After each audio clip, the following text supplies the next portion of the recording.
Good afternoon, everyone. I'm Gabriela Alfaro from AI, and thanks for spending part of your Taipei Blockchain Week experience with us. Welcome to DeFi 2.0, Building the Payments Rail of the Future panel. Today, we'll keep this energetic and practical, but most importantly, very fun and insightful.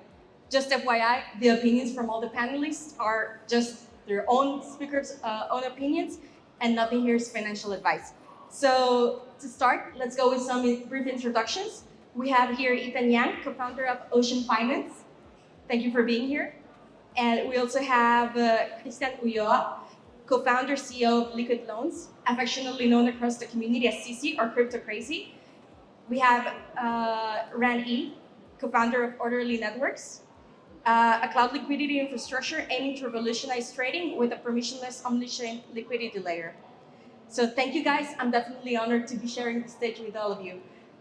You know, whenever I host an X Space or a podcast, I like to keep things very light, fun, and entertaining, just so everyone has a fun time and keeping that discussion clear. So I want to know the guys behind the infra before we start into the deep conversation. So let's set the pace, let's set the scenario, and let's say that we're in the near future, right?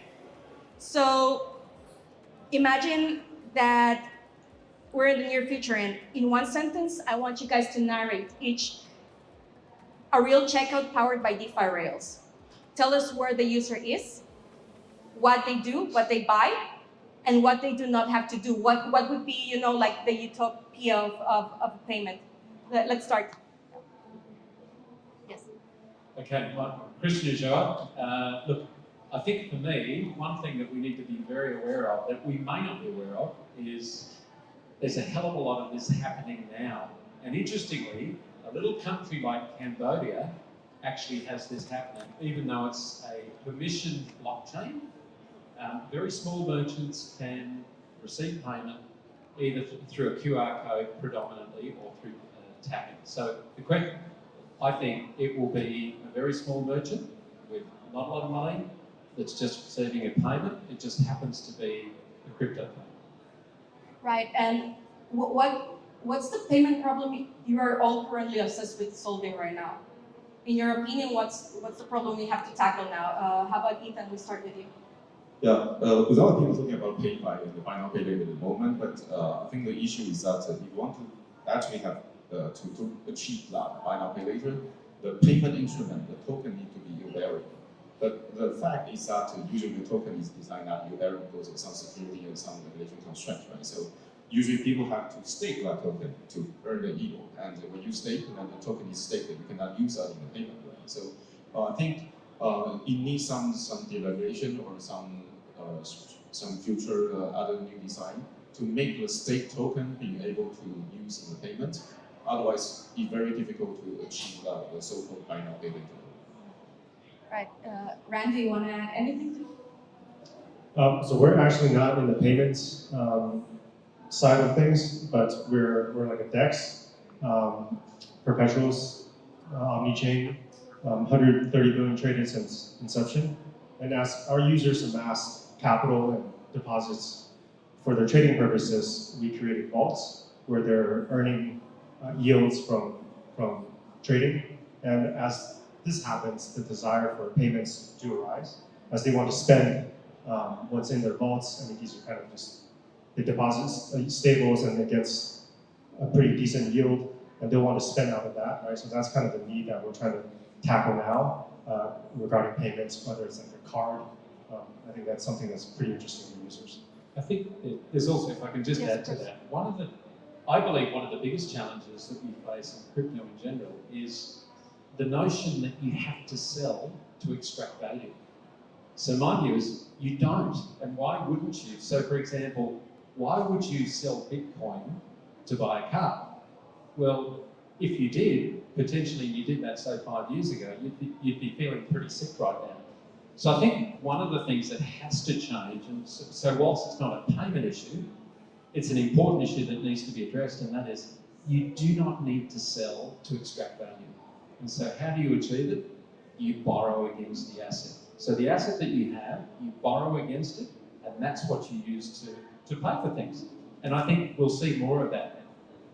But are effectively a method of being able to transact. So having assets that you can actually then create stable coins to transact against, I think that's the future. Thank you. And guys, I would like to know, in your opinion, what's the biggest bottleneck to having always on DeFi payments at the moment? The biggest one, sorry? Bottleneck, like the challenge. Yeah, look, I don't want to dominate the conversation, but I think the big bottleneck that we have is predominantly the view that we need to go to TradFi to get an outcome. What I'm nervous about, if I'm honest, is that we've got a whole bunch of stable coins being used. They're all centralized. And so, for example, the US, I believe, is pushing for USDT at arm's length, predominantly to replace the euro dollar. And whilst from my perspective, I think that's a good thing, what I'm concerned about is that it's centralized. And so there's a hell of a lot of opportunity for censorship resistance. So having decentralized stable coins will provide a bit more balance. So for me, that's the biggest issue. And I would like a situation where we don't have to go to fiat ever. It's all on the blockchain. Ethan or Rand, would you like to add to that? Sure. I think there's a UX issue in DeFi where, I mean, there's not enough people doing like cards yet for DeFi, and just general UX needs to improve for DeFi. But like payments is I would say it's quite mature in DeFi already, right? With all the exchanges, they have their cards, and you can use it anywhere in the world, and people don't care about I mean, they're working with Visa and such, but people don't care about like the fees. I think hopefully eventually, merchants, the day that they can accept stable coins is when you can actually just skip Visa in the process, right? Just use the blockchain. I think for now, people are okay with it. And for DeFi, I think it's just more people, like ETHFi, like get their own card. Like I think the lending protocols and just all the protocols with the pool of capital and users, they'll have this desire to for payments. Basically, that's what you were saying. You don't need to sell to get what you want. Yeah. Right, and I would like to know regarding, also reliability. For like what technical architecture decisions are critical for protocols serving users with intermittent internet access, low-end devices and unreliable power, and how do you design state synchronization and transaction action for these environments? I can have a crack at it. And here's the thing, and one classic example for me is Cambodia. Places is actually using the blockchain to transact through the banking system. Now, it is a permission blockchain, which basically means it's still centralized by the government, but it works. And you've got merchants that they're hardly making $5 a day, but they're using the system very effectively. And that can happen whether it's through a phone, just scanning a QR code, or through card. But more importantly, these merchants can transact even if they don't have internet access. So, and it's working, and it's been working for 5 years. Unfortunately, there's another name for this system, and that's called a CBDC. Not something I'm particularly a fan of, but it's just suggesting this is possible. We can do this. We just need to think about how do we do it in a decentralized way. All right, and just for any of you guys, like let's do what we like to call a grandma test time, okay? So between account abstraction, on-tap ramps, gasless, which user experience actually gets us to the mainstream first? I don't want to dominate. Come on, mate. I believe it's just one type of ramps. Yeah. Okay. On and off ramps. Yeah. Yeah, I would say that too. Do you all agree on that? That's what gets us to mainstream payment? I think they're all pretty important. It's just so that's like a UX issue that we just earlier. So it's a combination, I think. And now I have a question for Ethan actually. How are you designing stablecoin and stable asset protocols that can maintain like like stability during extreme local currency devaluations or capital flights scenarios common in emerging markets, and what collateral strategies work best when traditional reserve assets may be equally unstable? Yeah, this question is a bit tricky because a stablecoin is designed to peg just one currency, right? So if the currency, like yen currency, is fluctuating, then the stablecoin are supposed to be just fluctuated as well, right? So the question is that you want the stablecoin to have a stable foreign exchange rate, or you want a stable purchase power, right? So most of the stablecoins are designed for a stable exchange rate, and to achieve that is actually quite easy. Is that you only use the same currency in your reserve asset to the currency that you are pegging to. Because if you are using we are hearing a lot of just a design, they want to issue a EM currency stablecoin but using US bond as reserve. In this way, now you are actually just taking a directional trade, and you are exposed to a lot of just firms, just FX risks. Yeah. And beyond like using a stablecoin, right? Which design choose liquidity, redemption, risk controls actually matter like at the point of sale? The redemption is always just is unnegotiable, right? Because for users, right, especially for the payment, because currently we see a lot of just stablecoin, yield-bearing stablecoins, the redemption fee is like 1%. But they are yield-bearing stablecoins, so they are more like investment tools. People are okay to pay that because they also got compensated from the yield, from the interest. But if we are talking about the payment stablecoins, I think the redemption fee need to be like almost zero. Otherwise, you cannot just be accepted by just a majority of users. And for you, what does the merchant actually experience at checkout right now? Like amount certainty, how fast the money arrives, or something else? I think it's among certainty, right? But compared to the current those Web2 payment tools we have, for example, credit card, right? Because, I personally also run several just like the wine sellers and the restaurant as well, right? And when the client they check out, they pay with credit card, we always get the payment on the next day. So what stablecoin in this payment or DeFi payment can improve is definitely the timing, because you don't have to wait for the next day. You can get that right now. But among certainty is another thing, because credit card, although they are slow, but it's very unlikely that they make mistakes. But for DeFi protocols, it's really it's not tested, right? So for merchants, it's very important that you the uncertainty, and what also involved with the uncertainty is the redemption cost, which is equal to the last question. Okay, and having said that, for all of you, what's one red flag you'd tell your merchant to look out for? In terms of DeFi payments or just in general? Yeah, I think, look, a red flag for me would be there's all of these. My concern fundamentally is you've got centralized stable coins like USDT, USDC. They have significant backing. USDT has had a bit of a checkered history, but I think it is a solid stable coin.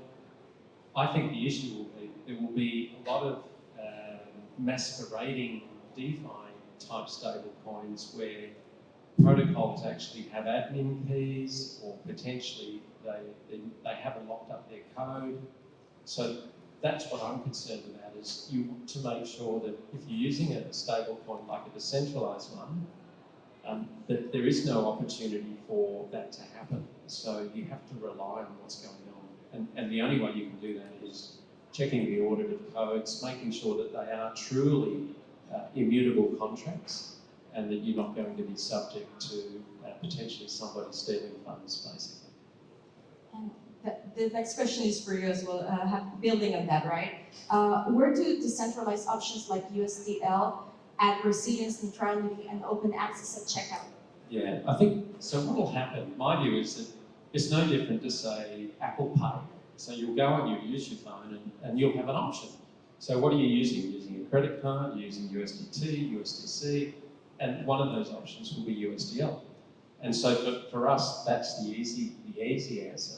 But where the difference comes, why would you use USDL as opposed to USDC or USDT? I think it's if you really are concerned about censorship.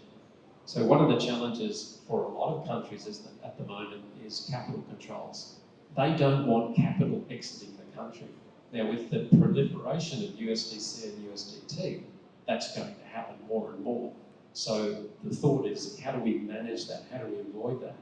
Well, one of the reasons for having capital controls is that you want to be able to censor if there's a bad actor. USDL basically brings sovereignty back to the individual. So not the bad actors, but I don't know if anyone else has had this experience. You go to a bank and for some reason they've blocked a transaction and there's really no issue with the transaction. And then you have to go through hell and high water to try and get it resolved. I think that's a real problem. And if you're using a decentralized stablecoin, you're not at the risk of that type of control or censorship. Thank you. And Ran, I'd like to ask you, any infra prerequisite on your point of view to make tap to pay that just works? Sorry, I didn't get that. Any infra prerequisite to make just tap to pay work? That's actually outside my area of expertise, so no comment. Thank you. I think so. So for me, the real question is: are you going to move outside of the blockchain? And for me, the best connection to fiat is no connection to fiat. That's the whole reason why we had blockchain, is that we wanted to have self-sovereignty. And my concern now is that as we're seeing the proliferation of stable coins that are centralized, we're kind of moving away from that ethos. Self-sovereignty means you control your money. No one else can actually control it. And I think for me, bridging to fiat is going a step backwards. And if I can labour to say, I also feel that USDT, USDC potentially could become just another version of TradFi, a better version of TradFi, but potentially it is still TradFi, where control is really with governments and centralised bodies. And talking still about merchant acceptance, and now adding costs, how do we balance sustainability and affordability? I'm going to dominate the conversation, and I don't mean. I know it's a big question. Yeah, but the question, really, I think, the real question is how do you maintain costs? How do you reduce costs? Well, one of the things, and Liquid Lines has actually launched on a chain called Pulse Chain, where the transaction costs are really low. But I think what's going to happen is you're going to have merchants or developers decide, hey, you know what? We want to keep the costs low for the end user. So how do you do that? Well, you remove it. And there's no such thing as a free lunch, right? So there's still costs to pay. But it's either the end user pays it or the merchant that's providing it pays it. And I think there is an ERC 4337 on Ethereum that facilitates anyone to pay the inverted commas gas cost. Now, if that's the case, then it just means that you can pay with anything. But ultimately, there will be things like bundlers that will say, hey, let's grab all of those costs, we'll manage it for the merchant, we'll build it into the cost of the overall product that's being promoted or provided. So, but fundamentally, it's just shifting the cost away from the end user back to the developer.